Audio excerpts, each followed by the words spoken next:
precisa muito esforço para decorar palavras. Entreguemos o nosso coração a Deus nesse momento. Seja esse coração que está triste e aflito, sozinho, abandonado, desesperado, temeroso ou grato, mas entreguem-se a Deus nesse momento. Entreguem esse coração a Deus nesse momento. E Ele, com certeza, sabe exatamente o que nós precisamos, exatamente o que cada um precisa. E por isso, a prece não é para que Deus nos ouça, porque Ele já nos ouve. A prece é para exercitar o nosso espírito a uma disciplina de ligação com Deus. Nós é que precisamos dessa disciplina, porque Deus já está conosco, já está com todas as criaturas o tempo todo, em todos os tempos. Então, basta que acreditemos nisso. E nessa hora entregamos o nosso coração a Deus para fazer a oração que Jesus nos ensinou. Pai nosso que estás nos céus, santo é o teu nome, Senhor. Venha a nós ao teu reino e seja feita, Pai, a sua vontade, na terra como todos os mundos. O pão de cada dia nos dai hoje. Perdoa, Pai, as nossas dívidas, assim como nós devemos perdoar todos aqueles que nos devem. Não nos deixeis cair, Pai amado, em tentações.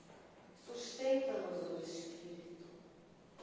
Livra-nos de todos os males que assim sejam. Em nome de Deus, de Jesus, de Maria de Nazaré e dos mentores dessa casa, de Manuel Francisco da Luz, nós damos por aberto esses trabalhos de doutrina nessa noite e hoje nós vamos ouvir o nosso irmão Cid de Lourenço, que vai trazer para a gente obsessão e culpa. Com certeza nós temos muito que aprender. Seja bem-vindo.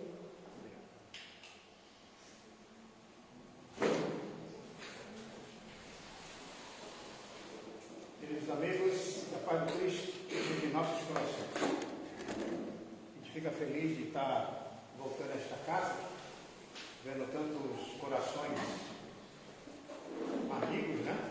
Faz tempo que a gente não via. E o tema hoje é sobre obsessão.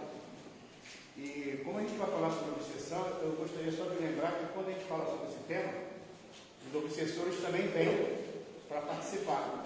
E geralmente eles sentam aí atrás, tá? Então o pessoal aí, se quiser vir para frente.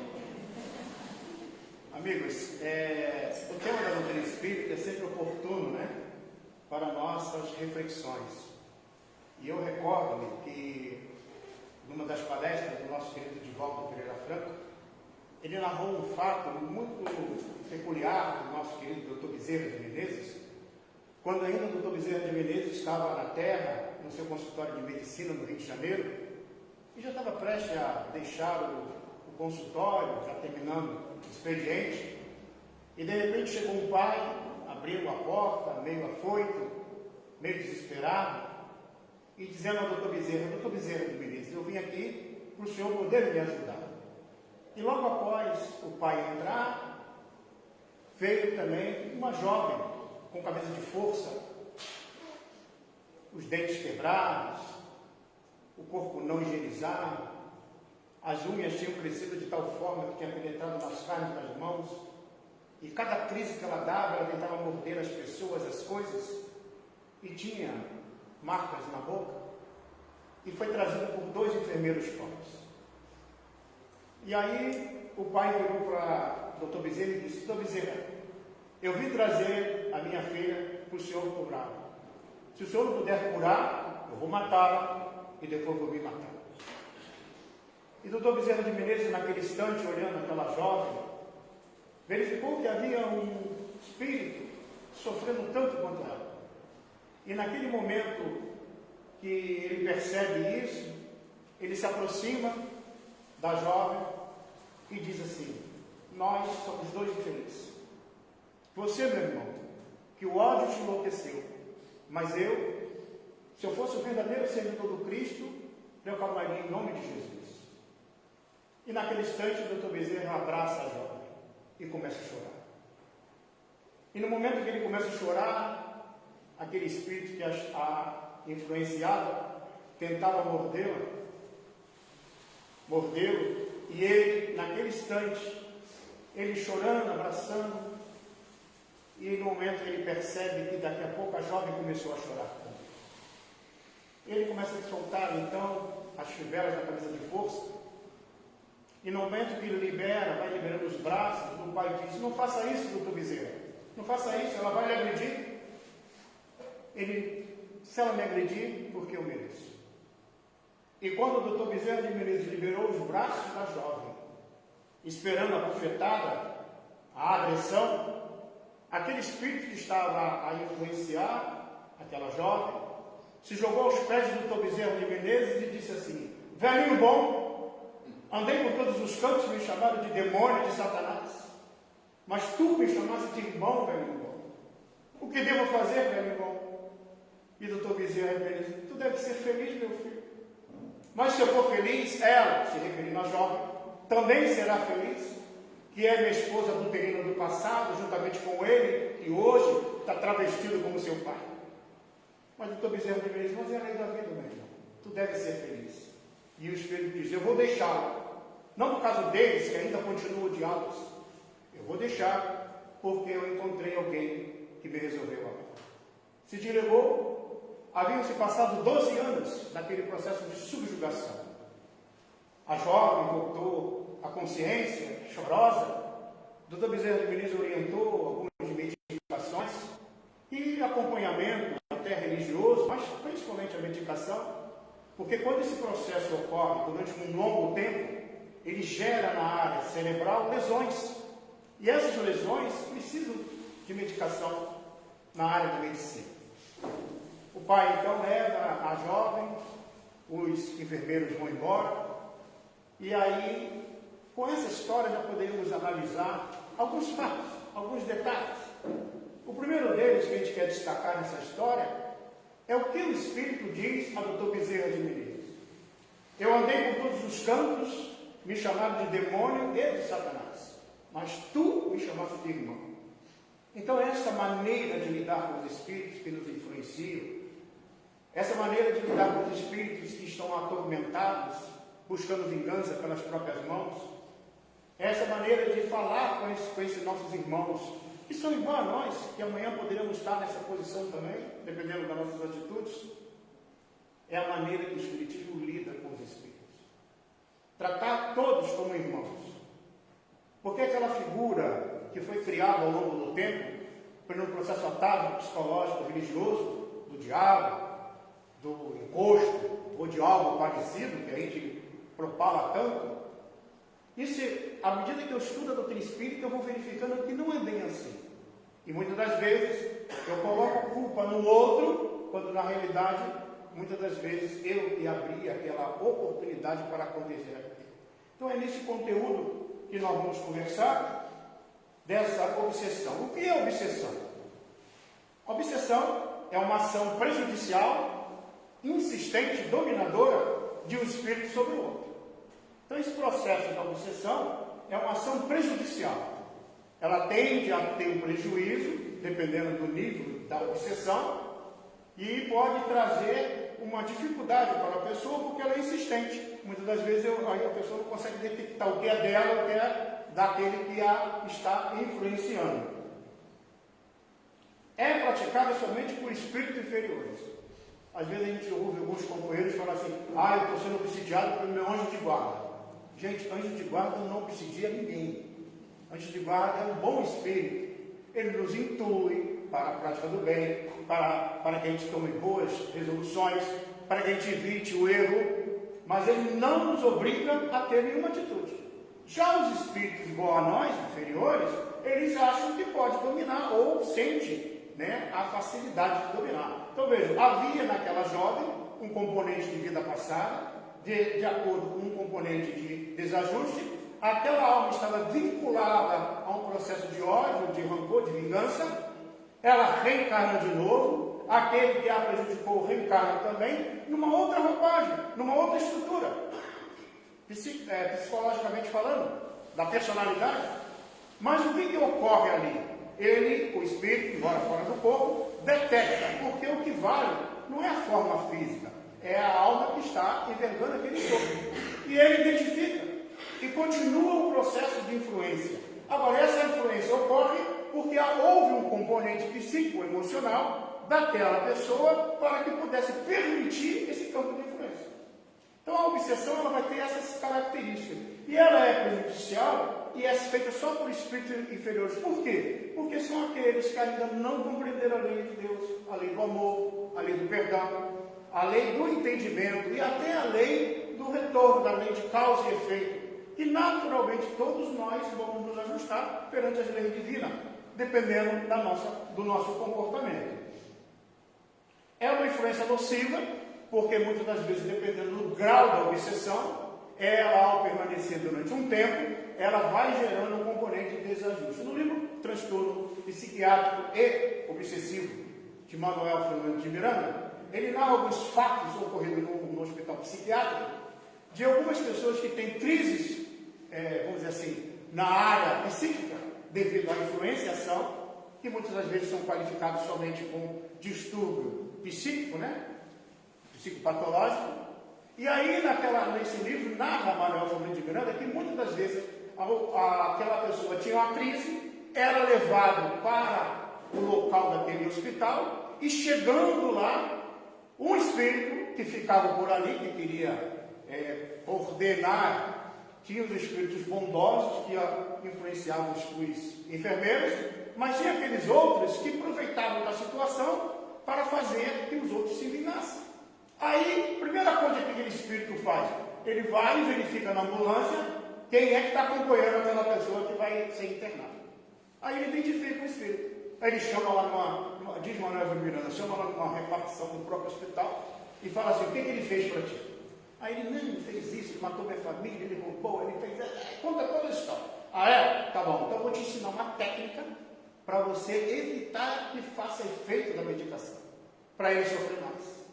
Nós tivemos um caso de uma pessoa conhecida da nossa casa espírita, lá da Comunidade do Apóstolo, em que a jovem foi internada na Colônia Santana, e durante o período que ela ficou internada na Colônia Santana, devido à crise, mesmo tomando as medicações, por mais forte que fosse, e mesmo sendo amarrada, ela continuava gritando, se debatendo, e não teve nenhuma situação que pudesse fazer que diminuísse aquela situação. Por quê? Porque havia uma influência espiritual a tal ponto que neutralizava o efeito da medicação.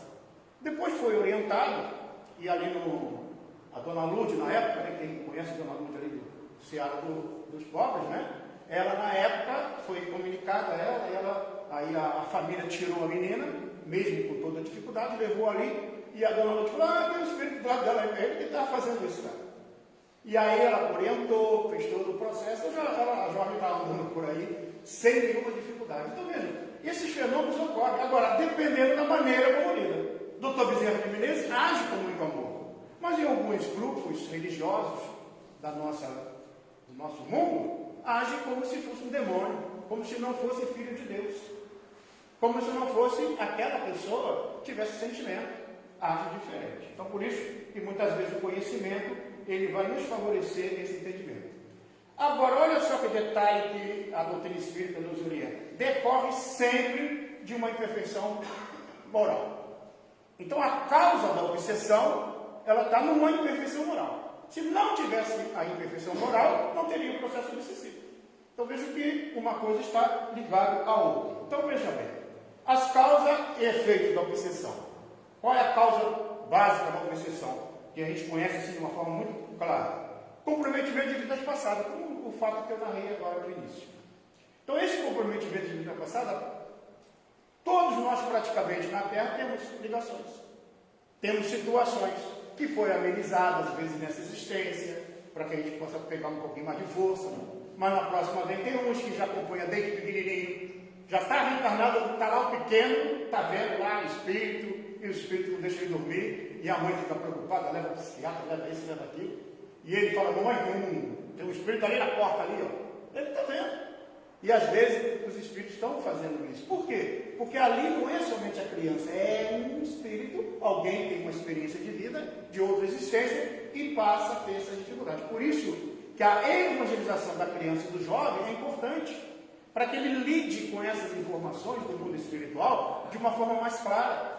É importante que os pais participem também para entender o mecanismo, mas que leve também ao médico, que leve também ao psiquiatra, que leve também a um atendimento, né, necessário para isso.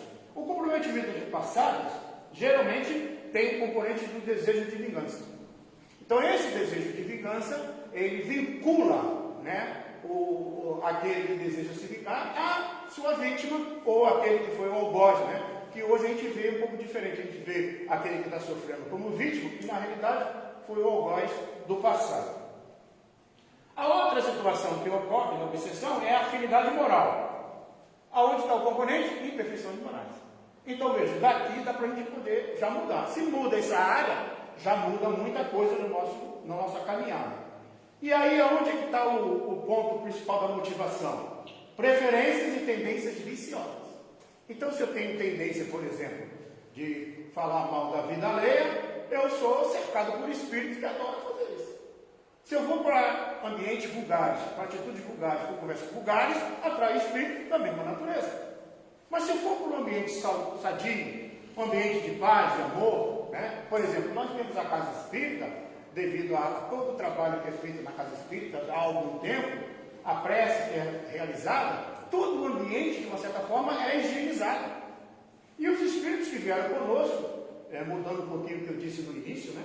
Muitos deles ficam lá fora, não entram.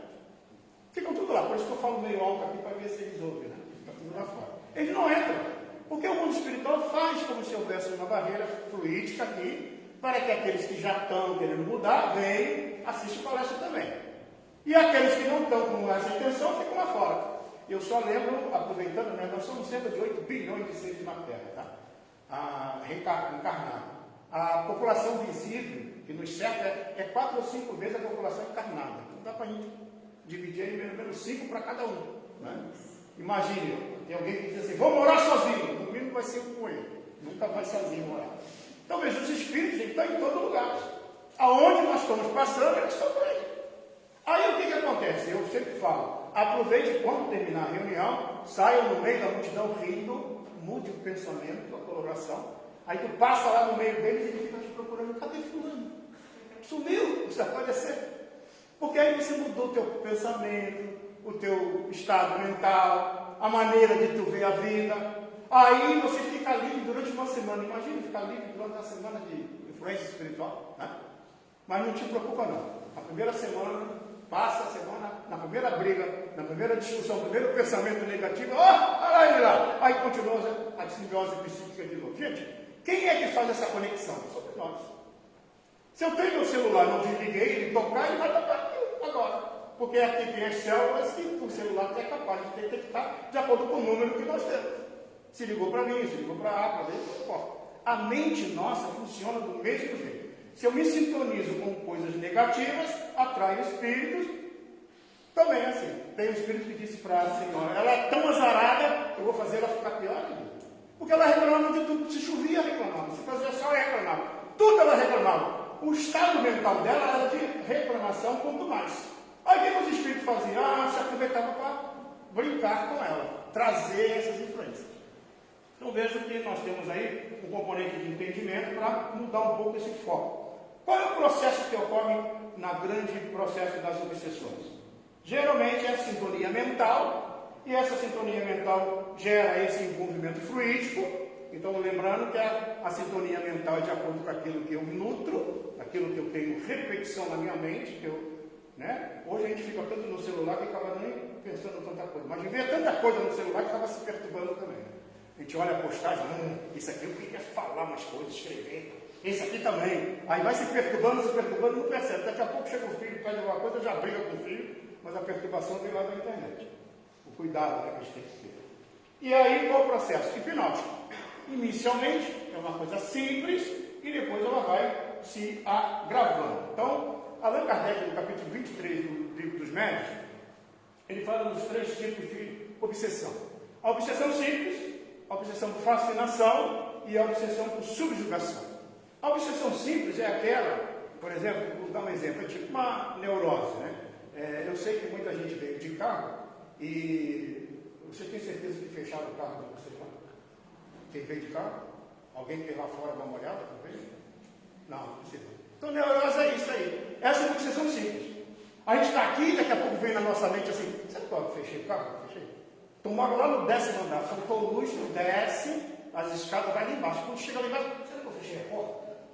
Então são pequenas perturbações, que é a obsessão simples, mas a pessoa para, raciocina, e aí o que ela faz?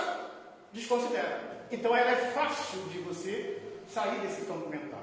Até o Divaldo diz assim, se você ouvir coisas estranhas na tua mente, para um pouquinho, ouve um pouquinho e diz assim, não vou dar campo mental a fofoca de espíritos ocupados. Meu filho, vai embora. A sintonia é tua.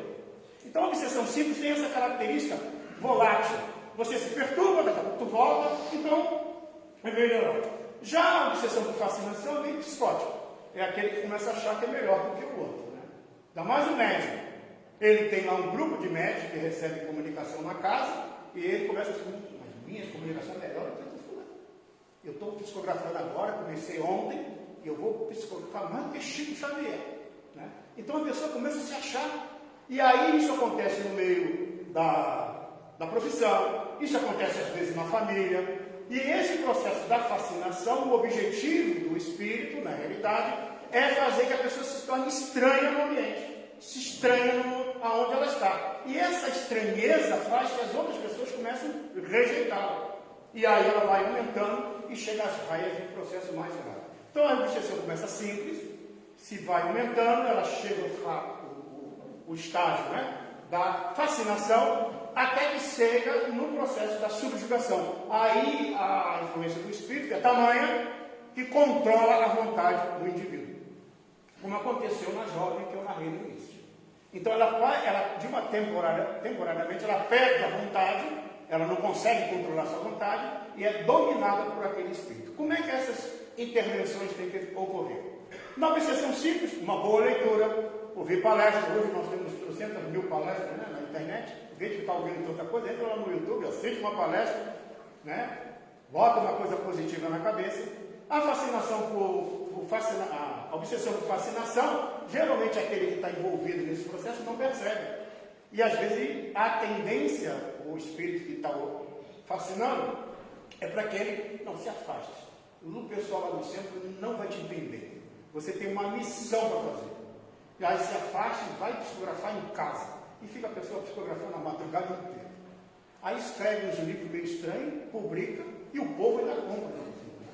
Que aí é o mais interessante ainda. E aí você pega para ler e fala assim, meu Deus, não tem lógica isso aqui, tem alguma coisa errada. Né?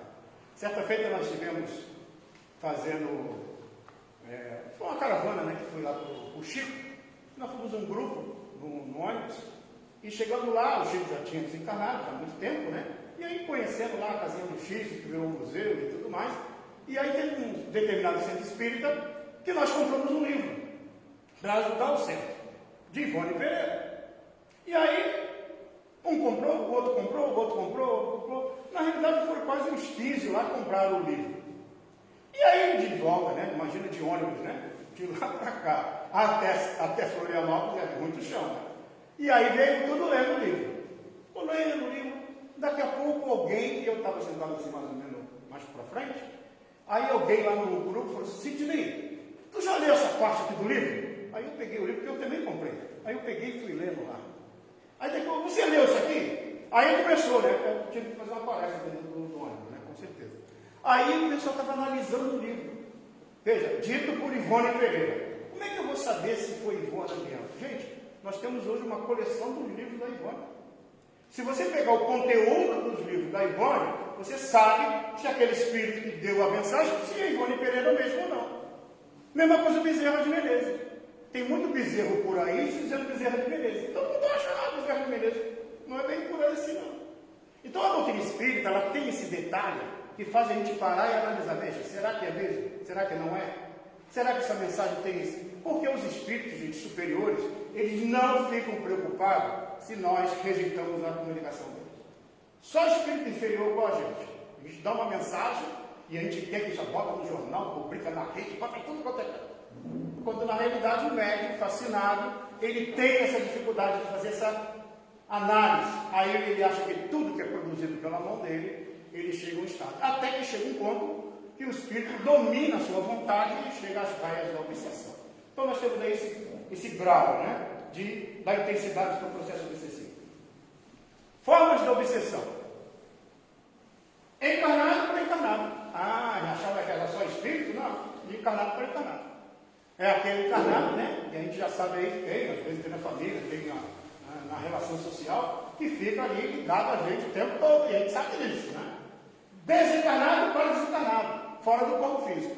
Nós tivemos uma época, né, atuando ali no Morro do Horácio, gente amiga, naquela comunidade ali da gente amiga, que fica bem entre o morro. O Morro do Horácio, para quem não sabe, é ali, subindo o Morro da Cruz, indo para um lado tem as mansões e para o outro lado tem o Morro do Horácio. Né? E no meio tem a ONG Gente Amiga.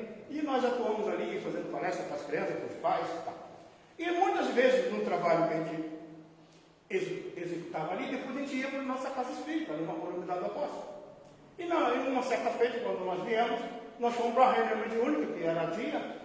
E lá na reunião mediúnica, na hora que a gente estava lá na reunião mediúnica, um espírito, através de uma outra médium, que nem sabia que a gente tinha estado lá, o espírito deu comunicação dizendo assim: me ajuda, me ajuda.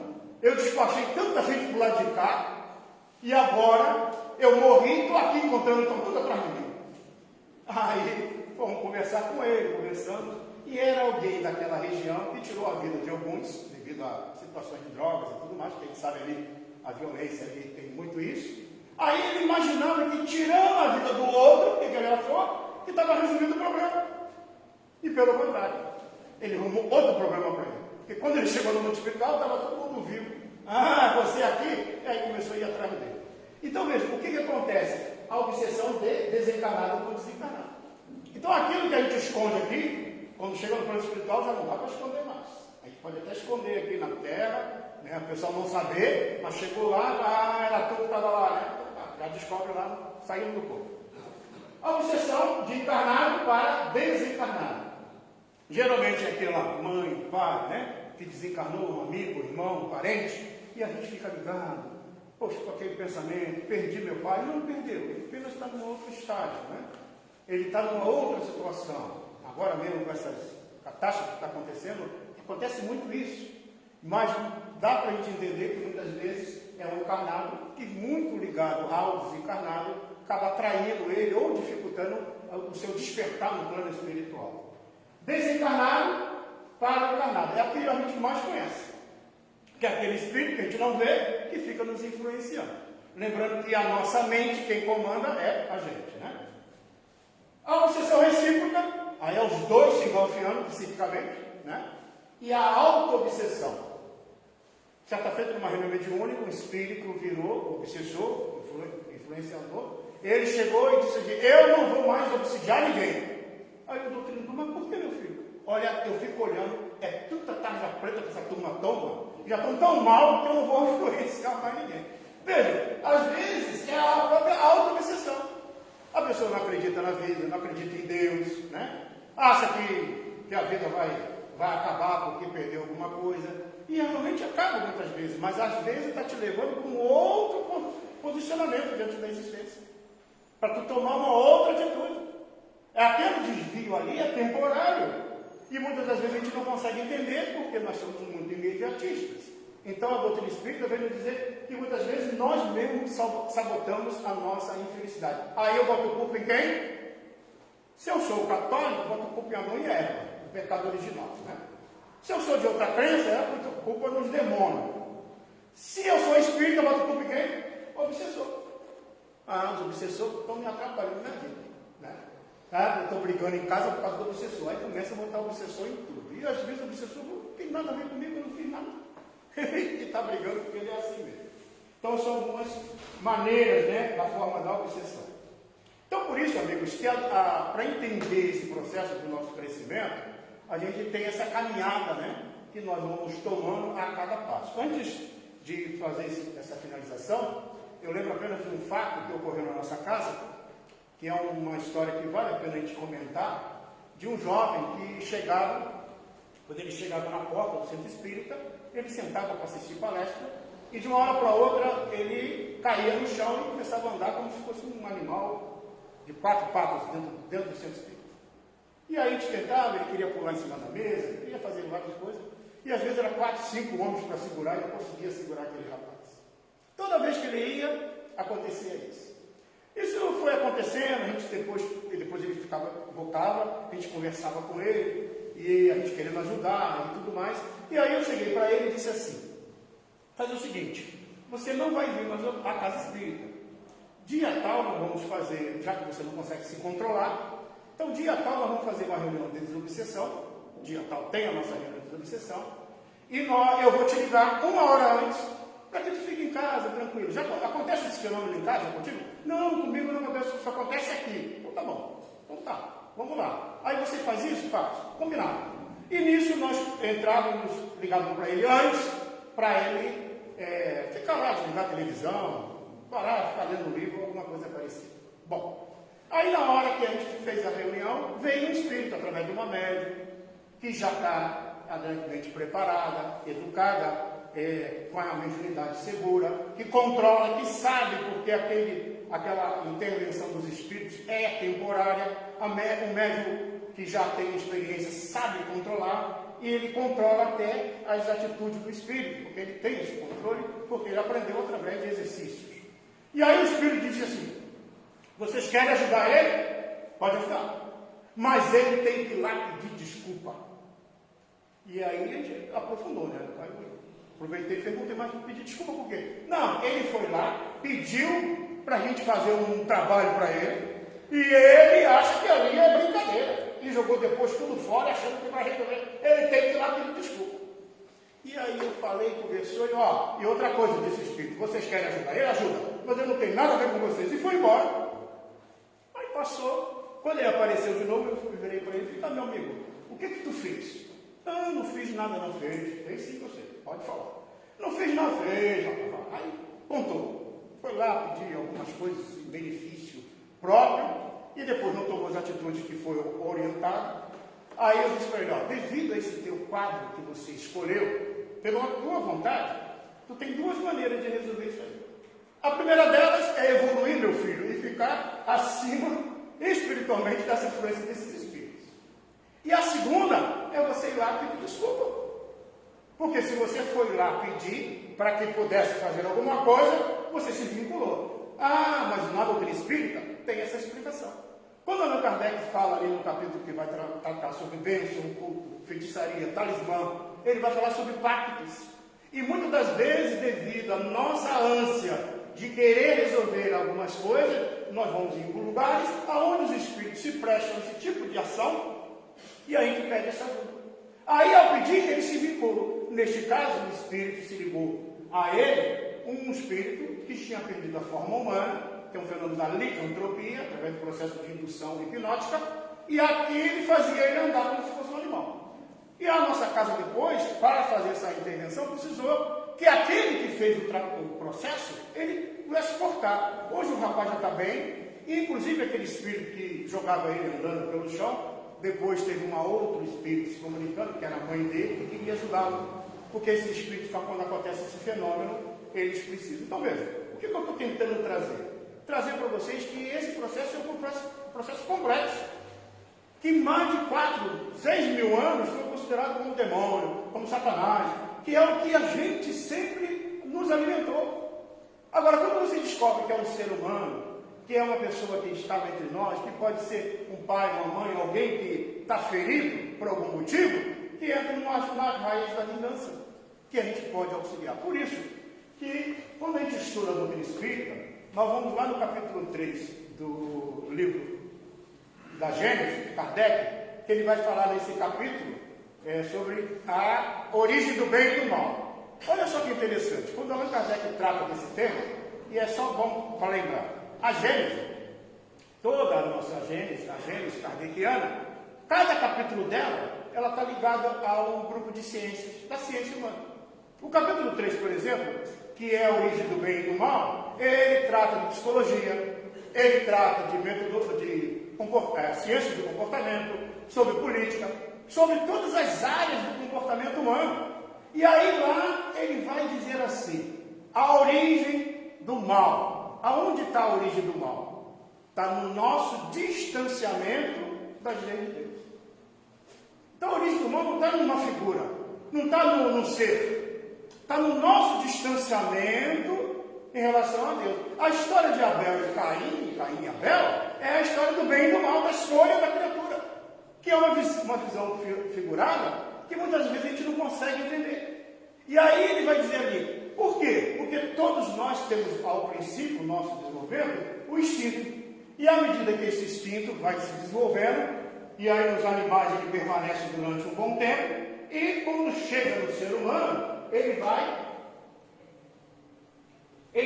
passa pelo campo das sensações, e aí ele sai do instinto, nas necessidades básicas de sobrevivência, entra ali na paixão. Aí você vai lá na questão 907 do Livro dos Espíritos, Allan Kardec pergunta sobre a paixão. E os Espíritos vão dizer, a paixão é uma força que decuplica a capacidade do ser. Ela é capaz de aumentar a tua capacidade de realização. Bom, só para vocês terem uma ideia como é que funciona a paixão, que todos nós temos, né, em nosso processo. Existem 3 forças que nos impulsionam para frente, para o alto, para o nosso crescimento. A força sexual, a força da paixão e a força do amor. Dependendo de uma dessas forças que nós retemos mais conosco, é que nós temos aí a nossa maneira de existir na nossa existência. A paixão, por exemplo, é mais ou menos assim. Imagine lá aquela mãe que tem lá um pequenino, né, desde pequeno, educando. Educa aquela criatura, vai passando a fase da infância, chega na fase da adolescência, está lá aquele com cabelão imenso, não toma banho, não arruma o quarto, né, não quer nada com a vida, não quer estudar, não quer nada. E a mãe está ali, 16, 17 anos, e um belo dia, a criatura toma banho, corta o cabelo, começa a estudar, vai arrumar o quarto, sai com 38 copos que deixou no quarto. E a mãe vira para o pai e fala, 17 anos de educação, agora eu fiz essa criatura se modificar, tá vendo? Como é que foi? Aí o pai, não foi bem isso não, porque o pai sabe da história, né? Não, foi sim. Foi a educação, olha, eu tanto fiz tudo para essa criança mudar. E mudou. Aí o pai, não, foi isso não. E a mãe perguntou, então foi o quê? É que agora ele está apaixonado. Ele se apaixonou pela menina da escola, que é limpinha, estudiosa, que é educada. Veja, às vezes, gente, 17 anos de educação não é capaz de fazer o que a educação, a paixão é capaz de fazer. E detalhe, a paixão só dura 2 anos, tá? Depois tem que ter amor mesmo para tocar. Porque a paixão vem, dá o impulso e ó, o resto agora é contigo. Vai amar, vai perdoar, vai trabalhar. Bom, por que eu digo isso? Porque Allan Kardec ele fala disso. E essa força nos impulsionou do instinto para as sensações, para a gente chegar no ápice da inteligência. E à medida que nós desenvolvemos a inteligência, reduzimos o instinto, a força instintiva. Nos animais ainda continua a força instintiva. Porque basicamente é rudimentar as suas inteligências, mas no ser humano vai aumentando. E à medida que ele vai aumentando, ele vai desenvolvendo. E está lá no capítulo 9 do Evangelho segundo o Espiritismo, que 2 coisas acontecem na nossa geração. A atividade intelectual, que desenvolve a nossa inteligência, e a indiferença moral. Basta ver o que nós estamos passando na nossa sociedade. Então, esses 2 fenômenos, uma virtude, que é a atividade intelectual, e um vício, que é a indiferença moral. Veja, aonde está o componente do processo obsessivo? Está em nós mesmos, pelo nosso desenvolvimento, que nós ainda não conseguimos vencer. E à medida que nós vamos aumentando o nosso grau de evolução, nós chegamos a identificar pelo processo do livre-arbítrio a distinção entre o bem e o mal. E aí começa a ter o quê? Responsabilidade. Então por isso que muitas vezes a gente quer colocar culpa, não tem. A responsabilidade é minha, de permanecer assim ou não. dependendo do meu grau. E à medida que eu vou crescendo, eu entro lá no sentimento. Allan Kardec pergunta na questão 886 do Livro dos Espíritos, como é que era entendido o termo caridade por Jesus? E os Espíritos respondem: benevolência para com todos, indulgência para as faltas alheias e perdão das ofensas. Então veja que a própria doutrina espírita, na questão 886, já nos diz o caminho. É o ato de ser benévolo. Benévolo não é só a atitude, no falar, mas é no olhar, no pensar. É o fato de ser indulgente. Porque se nós temos indulgência, né, nós vamos precisar de indulgência também. E o ato de perdoar. O nosso companheiro disse que eu posso falar até meia-noite, tá? Então já falta pouco para terminar. Recordo-me que certa feita fazendo um seminário a respeito desse tema, e aí nós comentávamos isso, e uma senhora, tinha participação direta das pessoas, e uma senhora que estava sentada à frente disse assim para mim: Sidney, esse negócio de benevolência e indulgência, isso não dá. Eu falei: mas por quê? Não, tem umas pessoas aí que, meu Deus, tem uns aí que, Jesus, não dá. Eu falei: olha, mas a senhora tem que ver e tal. Tentei argumentar, e ela disse: não dá. Então eu falei para ela: por isso que Allan Kardec escreveu 3 capítulos no Evangelho segundo o Espiritismo. O capítulo 10, bem-aventurados misericordiosos, porque alcançarão a misericórdia. E lá tem o diálogo de Pedro com Jesus. Pedro perguntando: Senhor, quantas vezes devo perdoar meu irmão? Aí o Espírito diz, a mensagem diz: 7 vezes? Não, apenas 70 vezes 7 vezes. Mas só que lá no Evangelho está assim: perdoar 70 vezes 7 vezes cada ofensa. Imagine a mesma ofensa perdoada 70 vezes 7 vezes. Está lá no Evangelho. No meu está, no centro de vocês está. Mas está lá escrito cada. E aí fica achando que é número, né? Quantidade. Não. É cada. Imagine perdoar sempre. Aí ela virou para mim e falou: não. Eu falei: por isso que ele escreveu o capítulo 11. Amai-vos uns aos outros. Aí falei sobre a lei de amor de Lázaro. E contei, falei. E ela disse: não dá para amar. Eu falei: já sabendo disso, o nosso codificador escreveu o capítulo 12. Amai os vossos inimigos. Aí ela falou: não tem jeito não. Eu falei: não tem jeito. Então veja, gente, o que a doutrina espírita faz conosco? Ela tem uma teoria, ela tem uma informação, só que eu tenho que buscar essas informações para saber, o que me toca de perto. Se eu não conseguir, tem misericórdia. Não consegui. Se for de indulgência, está difícil. Se eu não conseguir amar, que é o supra-sumo do componente evolutivo, diz Lázaro lá: primeiro tem instinto, sensações, sentimento. Sentimento elevado à altura é o amor. Não consegui. Aí vai lá no capítulo 12 e lê lá assim: amar os inimigos não é amar como amo um amigo. Eu não vou confiar em alguém que me traiu, eu não vou confiar em alguém que já me prejudicou. Mas amar o inimigo é não desejar mais o mal para ele. Opa! Aonde está o problema? Está no outro? Não, está em mim. Eu que tenho que mudar. Amar os inimigos é entender que quando ele tiver uma vitória, ficar feliz, beleza. Não é pensar assim: ele vai cair ali na frente. Não. Amar os inimigos é não negar ajuda, caso ele precisar. Então veja que a postura é outra. Veja que a construção da doutrina espírita é uma construção pessoal, individual. É uma construção de vida, para que a gente modifique. Por isso que a evolução, ela passa por esse caminho. Depois, a gente entra no campo da doçura. A doçura está em 2 componentes básicos: a obediência perante as leis divinas, que está atrelada à razão. Então, no Espiritismo, eu aceito as leis de Deus, eu entendo as leis de Deus porque eu compreendi. Não porque alguém disse: aquele palestrante falou, agora eu tenho que acreditar. Não, ninguém tem que acreditar. Por isso que eu cito assim as referências, para poder vai lá, busca, ver se é isso mesmo. O Sidney errou nisso aqui. Tá bom, a doutrina espírita é para isso, para a gente aprender. Mas, para que eu possa entender as leis divinas, eu preciso ter obediência. Obediência através de quê? Do entendimento da razão. Mas preciso também ter o quê? A regeneração, que é a do coração. Então, esses 2 componentes, eles começam a fazer efeito em mim. E à medida que eu vou evoluindo, eu chego ao estágio do amor. Então, veja o que é fácil. Daqui do instinto, rapidinho chegou no amor, né? Mas isso aí a gente leva algumas reencarnações para chegar nesse estágio. E por último, nós chegamos ao estado de angelitude. Então, todos nós nascemos simples e ignorantes para esse processo da evolução. E essas escolhas que tem pelo caminho, essas tropeços, essas situações, essas situações que nós mesmos criamos faz parte de um processo de crescimento, não só individual, mas do planeta inteiro.